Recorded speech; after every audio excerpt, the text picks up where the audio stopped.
Hey, this is JBugs and welcome to another episode of the Minecraft Bedrock Survival Guide. Today we're going to be going into the Nether, and to get there we're going to need to start by gathering some obsidian so we can build ourselves a portal. The smallest portal you can build is 2x3, so we're going to need at least 10 obsidian, but we'll need 14 if we want the corner blocks too. The maximum portal size can be up to 21 by 21 and must always be either a square or rectangle shape. Once we pop down the portal frame, we can then finish the portal by lighting it on fire using a flint and steel. After you stand in the portal for a few seconds, you should find the Nether then loads up. The Nether is going to be a pretty dangerous place. You want to make sure you have a bow, and whenever you see a ghast in the Nether, take it out as quickly as possible because it will shoot fireballs at you and can be quite deadly. As you explore the Nether, you're going to find plenty of resources, including gold and quartz. I tend to pick these up with Silk Touch to make them easier to carry. If you kill ghast, these guys will drop gunpowder and ghast tears. There will also be zombie pigmen. They won't attack you unless you attack them, but as soon as you hit one of them, they'll all come at you in a horde. There will also be piglins who love gold. Make sure you're wearing gold so they don't attack you. If you mine gold near them or open a chest, they will come for you. There's a few biomes in the Nether. We started in the Nether Wastelands. There's also a crimson forest which is red in colour and has tree-like structures called hyphae. There will also be hoglins which will try to attack you. They will be a good source of food and drop pork chops and leather. Wither skeletons will deal decent damage if they hit you, and they will also give you the wither effect, which will continue to damage you over time. Blazes are also dangerous, shooting fire at a distance. We were super lucky with the wither skeleton we just killed. There's a 2.5% chance that a wither skeleton will drop its skull, but if you have looting 3 that goes up to 8.5% on Bedrock versus a maximum of 5.5% on Java. You may notice we've got 2 swords in our taskbar. We want to have a smiting sword when we're in the Nether for the wither skeletons. Again, this makes it much easier to fend them off. We've also come across a Nether fortress pretty quickly, and this is one of the main reasons why you're going to want to go to the Nether, as you can get some good loot from these. Magma cubes are another mob that you can find in the Nether. They can be pretty annoying. They're similar to slime, but because of the narrow corridors in the fortress, they can actually be really lethal. So if you try to run by them, you can actually get a lot of damage, so I would suggest you try and kill them before you go by. As you explore the fortress, you should be able to find yourself plenty of chests on the way around. These will contain good loot, like diamonds, gold and iron. You can find nether warts in chests or also in the corridors as you explore. If you see this, pick it up as it's going to help you with brewing potions later. I find looting a fortress isn't too complicated. It's just a matter of running through the halls and killing mobs as you see them. If you want to be more cautious, you can place rows of blocks in the corridor on the 3rd block off the ground. This will allow you to run underneath them, but withers won't be able to. This means that you'll have a bit of a safe area where you can sort out your inventory. Where I've got my smiting sword, that deals with wither skeletons pretty well, so I haven't actually bothered using the row of blocks.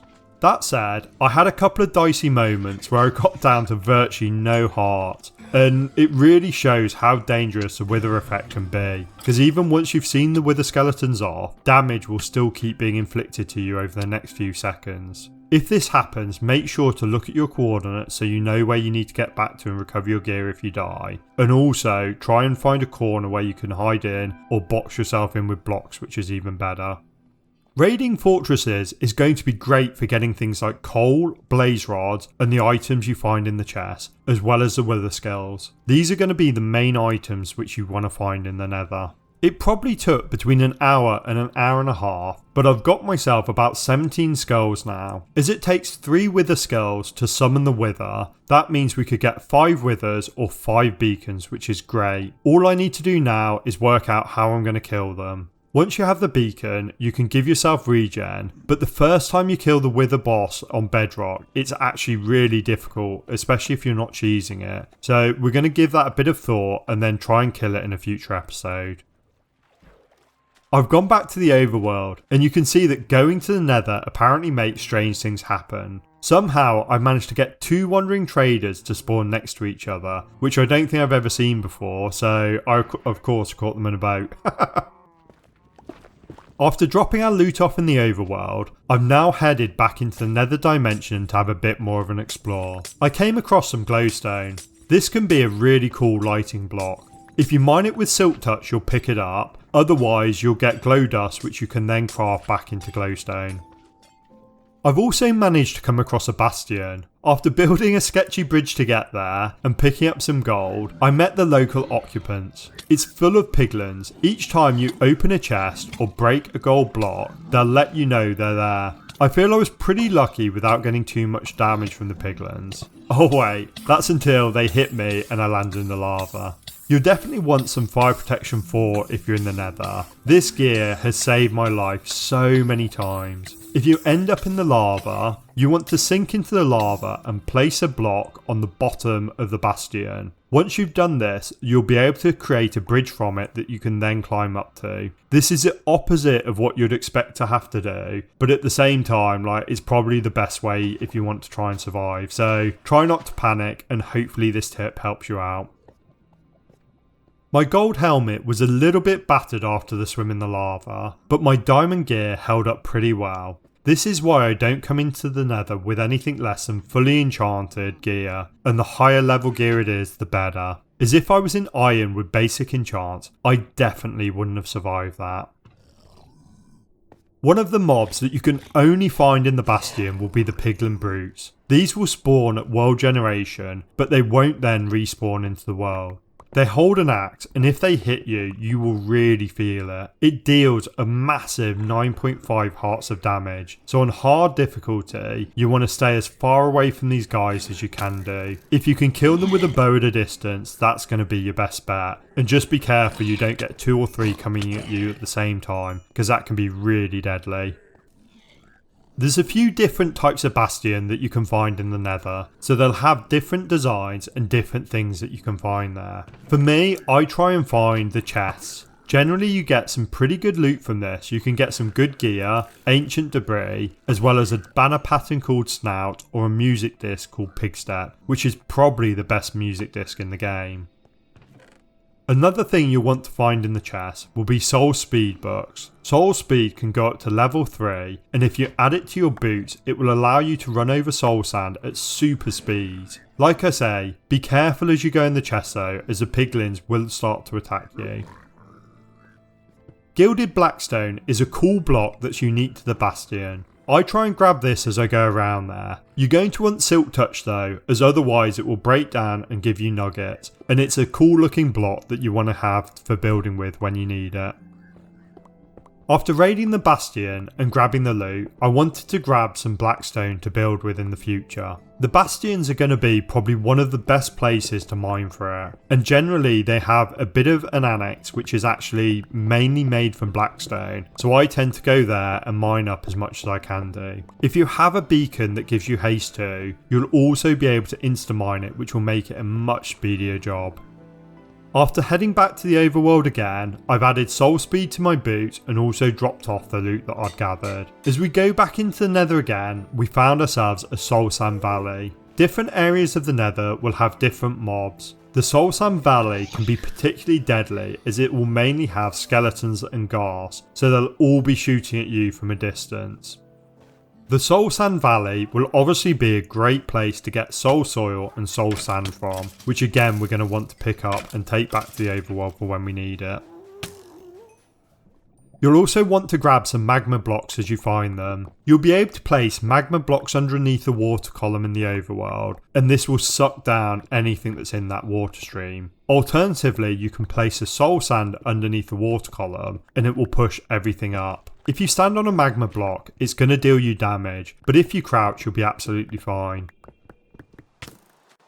I mentioned that weird things are happening since I've gone into the nether, and this time when I've gone back to the overworld, I found the 4 horsemen riding their skeleton horses.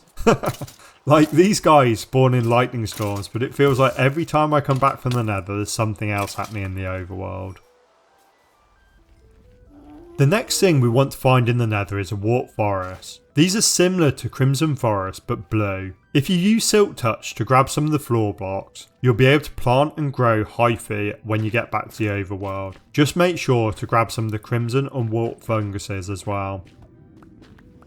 Warp forests will favour Enderman spawning, so I came back here later to grab plenty of Ender pearls as well, as these can be great especially when we go on to raiding the end.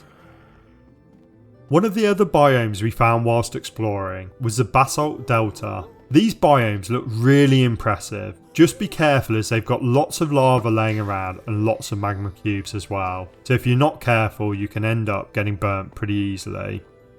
As I've already got plenty of blackstone from the Bastion, I don't really need to gather it, but if you can't find a Bastion, the Delta is going to be one of the best places to gather it from. You can also get basalt from here, but alternatively you can build a farm, which I'll show you how to do later in another episode. Cool, so the last block we want to find in the Nether is probably one of the most useful and one of the rarest as well, and that's ancient debris.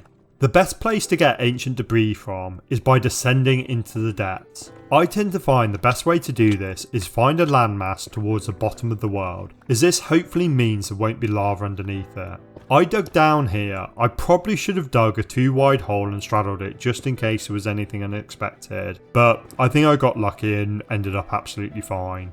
We want to mine down until we get to level 15. This is going to be where we move our nether portal to and where we build all our corridors for moving around the nether.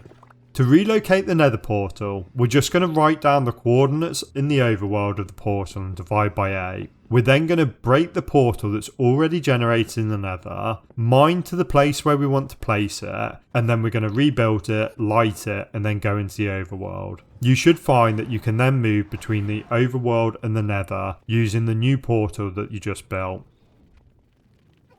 The reason why I like building all my tunnels around the nether at level 15 is that it's generally quite safe from lava lakes, and also you don't have big wide open spaces, so it tends to be pretty safe. Like I said, ancient debris is going to spawn much more often here as well, so it actually kind of makes sense that you can kind of mine out corridors and at the same time gather yourself ancient debris.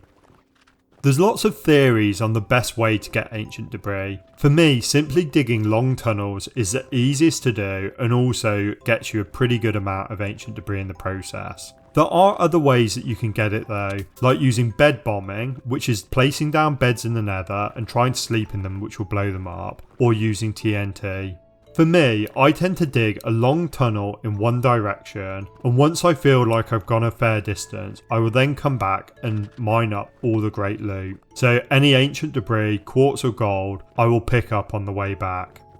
Whenever you come across a piece of ancient debris, you'll also want to dig out some of the surrounding area, as it's not uncommon for more than one piece to generate, but they don't tend to be exactly next to each other.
After a while mining around on level 15, I've come across a fair few pieces of ancient debris. You'll need 4 ancient debris for each netherite ingot, and you'll need 1 ingot to upgrade each piece of gear. I needed to get myself about 60 pieces of ancient debris, but I wanted some extra, so I ended up digging plenty of tunnels around the nether.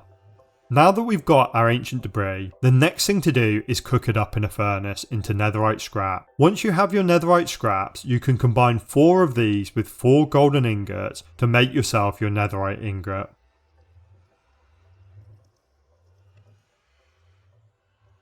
The smithing table will allow you to combine your netherite ingots with your armour or gear to upgrade it. You only need 4 planks and 2 iron ingots to build this.